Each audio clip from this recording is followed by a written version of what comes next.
Assalamualaikum warahmatullahi wabarakatuh. Selamat datang teman-teman di channel Sahabat Nusaibah.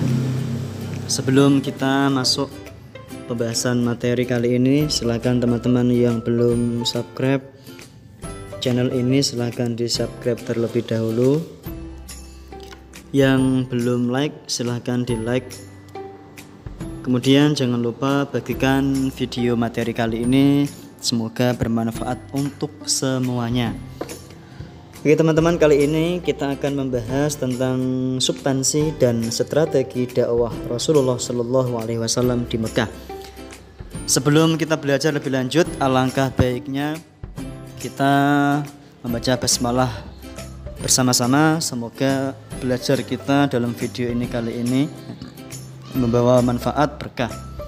Bismillahirrahmanirrahim. Yang pertama kita bahas dalam materi ini ya, dalam materi substansi dan strategi dakwah Rasulullah di Mekah ya. Yang pertama kita bahas adalah letak geografis.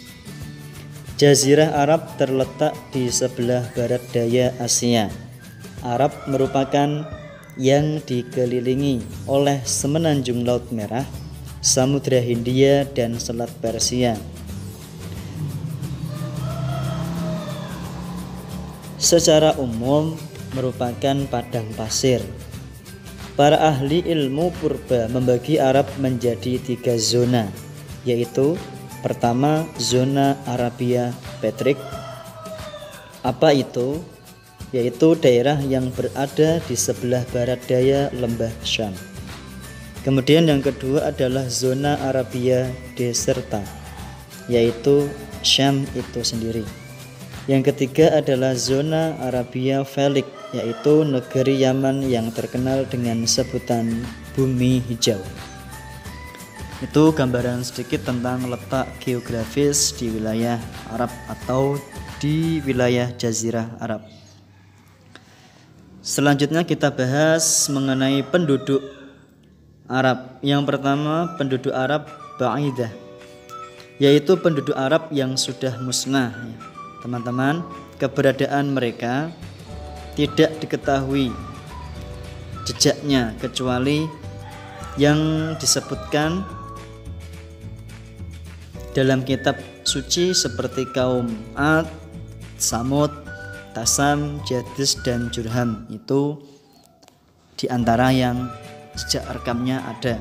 Selain itu sudah musnah. B. Penduduk Arab Bakiyah, yaitu penduduk yang masih lestari. Penduduk ini terbagi menjadi 2, yaitu Arab Aribah dan Arab Musta'arabah atau Arab Musta'aribah. Arab Aribah kelompok tahan dengan Yaman sebagai tanah airnya. Yang terkenal adalah Ya'rab, keturunan suku Kahlan dan Himyar. Yang kemudian kedua adalah Arab Musta'aribah, yaitu Arab dari dusun sampai kota. Kebanyakan mereka bertempat tinggal di Jazirah Arab dan negeri Hijaz sampai ke lembah Syam. Penduduk ini keturunan Nabi Ibrahim, teman-teman ya. Kemudian berkembang menjadi beberapa suku, termasuk adalah suku Quraisy yang lahir dari suku Adnan. Ini gambaran tentang penduduk Arab. Sekarang kita lihat dari segi politik. Kerajaan Arab terbagi menjadi 2 macam, yaitu kerajaan yang bermahkota atau kerajaan otonom di bidang urusan dalam negeri, tetapi tunduk dengan kerajaan lain, seperti kerajaan Makyan, Saba dengan sebutan Saddul Ma'arif, Himyar, Hirah, dan Ghassan. Kerajaan yang tidak bermahkota tetapi memiliki kemerdekaan penuh karena memiliki perangkat sebagaimana kerajaan yang sebenarnya. Kerajaan ini seperti kaum Quraisy pada zaman Abdul Muthalib. Setelah politik, kita akan belajar sedikit mengenai sosial dan ekonomi bangsa Arab. Masyarakat Arab jahiliyah memiliki perilaku sosial yang baik, sehingga perlu dilestarikan dan dipertahankan. Dan perilaku yang tidak baik harus ditinggalkan. Di antara sosial yang baik adalah setia kepada teman, menepati janji, menghormati tamu, dan tolong-menolong antar kabilah atau antar golongan. Sedangkan perilaku yang tidak baik adalah merendahkan derajat wanita, berperang, mabuk-mabukan, dan bersumpah palsu. Itu perilaku bangsa Arab sosialnya dan perekonomiannya. Ini sebelum adanya atau kelahiran Nabi Muhammad SAW. Seperti ini teman-teman bisa melihat. Kemudian agama dan kepercayaan. Masyarakat Arab memiliki dua kepercayaan ketika itu. Pertama, wilayah yang pernah dikuasai Romawi Timur memeluk agama Nasrani. Agama ini terpecah menjadi 3 mazhab, yaitu mazhab Yaqibah, Nasatirah, dan Mulkaniyah. Mazhab Yaqibah terdiri dari Mesir dan Habsyah. Mazhab Nasatirah terdiri Musil, Irak, dan Persia.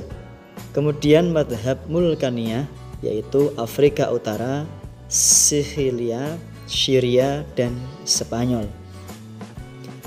Kemudian yang kedua, wilayah yang dikuasai Persia. Pada awalnya penganut agama animisme dan dinamisme.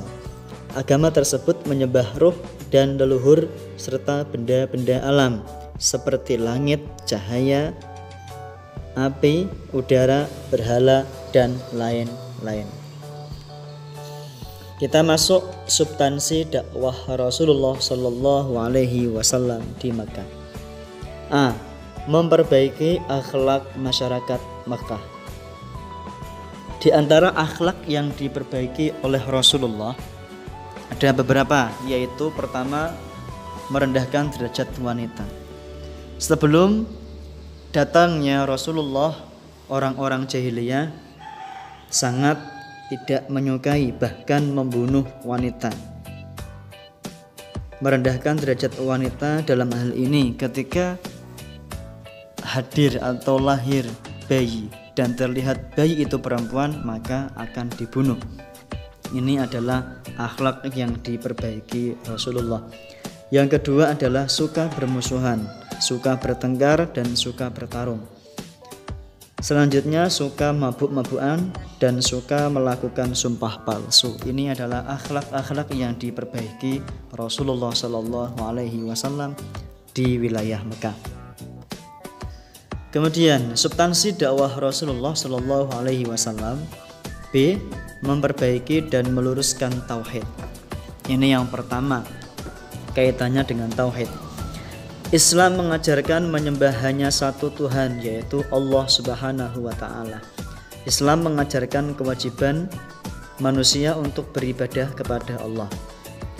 Islam mengajarkan manusia tentang kehidupan setelah kematian, yakni hari kiamat. Islam melarang hidup dengan sombong, dan Islam menjamin keselamatan dunia dan akhirat.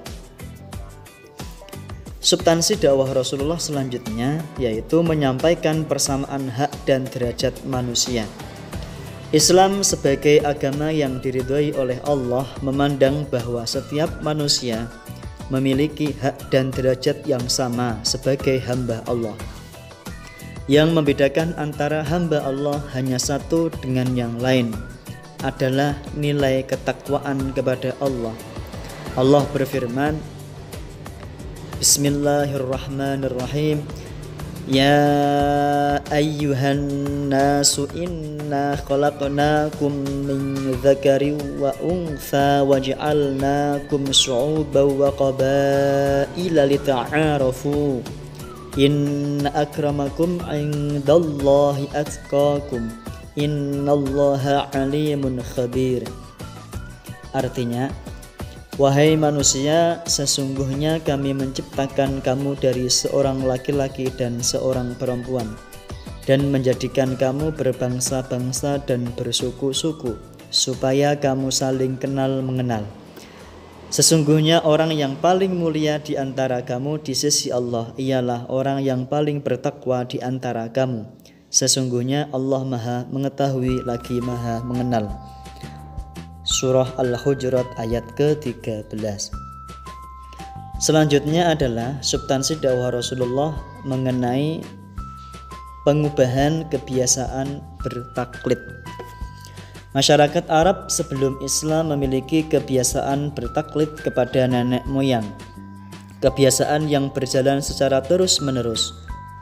Contoh taklid masyarakat Arab sebelum Islam adalah apabila ada yang meninggal, mereka tidak mendoakan mayit, tetapi bergadang dengan bermain judi atau mabuk-mabukan sepanjang malam.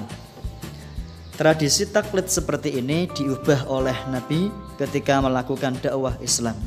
Cara mengubahnya adalah dengan menyampaikan kepada keluarga duka agar tidak meratapi kematian secara berlebih-lebihan. Hal demikian hukumnya adalah haram, tidak boleh. Selanjutnya kita masuk ke strategi dakwah Rasulullah di Mekah.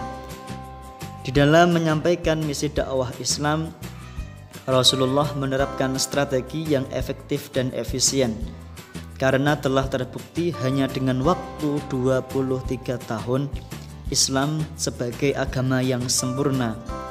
Rasul berdakwah Islam pada tahap pertama di Mekah selama 13 tahun.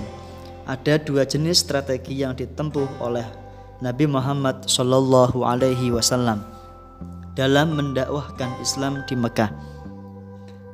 Pertama adalah dakwah secara diam-diam, kemudian yang kedua adalah dakwah secara terang-terangan.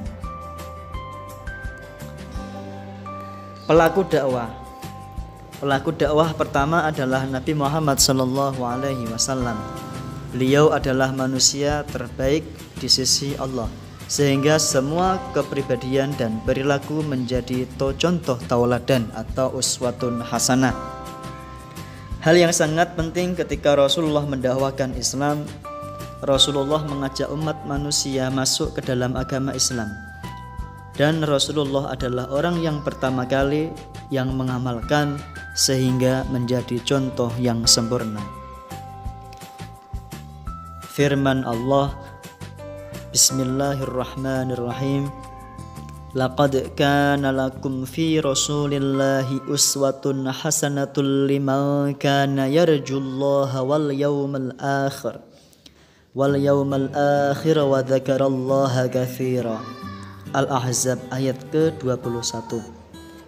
Sungguh telah ada pada diri Rasulullah itu suri tauladan yang baik bagimu, yaitu bagi orang yang mengharap rahmat Allah dan kedatangan hari kiamat serta yang banyak mengingat Allah. Setelah kita melihat substansi dakwah Rasulullah, kita juga harus tahu tantangan-tantangan dakwah Rasulullah. Tantangan di dalam berdakwah tidak boleh dijadikan sebagai penghambat. Sebaliknya, setiap tantangan perlu diubah menjadi sebuah kekuatan yang mampu mendorong semangat dalam berdakwah. Di antara manfaatnya adalah akan ditolong oleh Allah dalam segala kebutuhan, kepentingan, dan kemudahan dalam hidupnya. Allah berfirman, Bismillahirrahmanirrahim. Ya ayyuhalladzina amanu in tansurullaha yansurkum wa yuthabbit aqdamakum. Mohon maaf teman-teman, saya ulangi lagi. Ya ayyuhalladzina amanu in tansurullaha yansurkum wa yuthabbit aqdamakum. Mohon maaf, yang artinya, wahai orang-orang beriman, jika kamu menolong agama Allah, niscaya Dia akan menolong dan meneguhkan kedudukanmu. Al-Quran Surah Muhammad ayat ke-7. Sebelumnya teman-teman, mohon maaf karena font dalam tulisan Arab ini huruf dal mirip dengan huruf ro. Maka di sini ing tansurullah yang surkum, bukan ing tansudullah yang sudukum. Teman-teman bisa melihat dengan seksama. Yang benar adalah ing tansurullah yang surkum. Oke, kita lanjutkan. Strategi dakwah. Strategi merupakan cara untuk mencapai tujuan. Bagi seorang yang mendakwahkan agama Islam, mengapa demikian? Karena mendakwah ajaran Islam memiliki materi dan tujuan yang mulia. Persoalannya adalah tidak semua yang mulia dapat diterima dan berjalan lurus. Sebaliknya, sesuatu yang baik dan mulia tidak sedikit tantangan dan rintangan yang menghadang. Keadaan itu harus membutuhkan strategi yang tepat dan akurat sesuai dengan situasi dan kondisi. Sekarang tujuan dakwah. Tujuan dakwah yang dilakukan Rasulullah adalah agar manusia masuk Islam dan berperilaku sesuai ajaran Islam dalam kehidupan sehari-hari secara sempurna. Tujuan berdakwah di masa sekarang lebih diarahkan membebaskan dari kebodohan, kemiskinan, dan keterbelakangan. Sikap semangat dan tangguh dalam berdakwah memerlukan kesabaran. Dakwah akan selalu menghadapi rintangan, bahwa dakwah Islam itu membawa kebenaran dan kebenaran pasti akan menang. Firman Allah, wa qul ja'al haqqu wa zahaqal batil innal batila kana zahuqa. Dan katakanlah, dan kebenaran telah datang dan yang batil telah lenyap. Sungguh yang batil itu adalah pasti lenyap. Oke teman-teman, itu sedikit materi yang dapat saya sampaikan mengenai substansi dan strategi dakwah Rasulullah Shallallahu Alaihi Wasallam di Mekah. Oke, terima kasih telah mengikuti video kali ini. Mohon maaf ada beberapa kesalahan, bisa dikoreksi karena manusia tempat salah dan lupa. Semoga Allah memaafkan. Oke teman-teman, saya ingatkan kembali untuk teman-teman yang belum subscribe channel ini, silahkan di subscribe dan di like, kemudian berikan komentar yang sifatnya membangun, boleh mengkritisi video ini, kemudian bagikan, semoga bermanfaat. Terima kasih dari saya pribadi, dari channel Sahabat Nusaibah. Jika ada kebenaran itu semata-mata dari Allah, dan jika ada kesalahan itu semata-mata dari kebodohan kami sendiri. Selamat bertemu di materi selanjutnya. Assalamualaikum warahmatullahi wabarakatuh.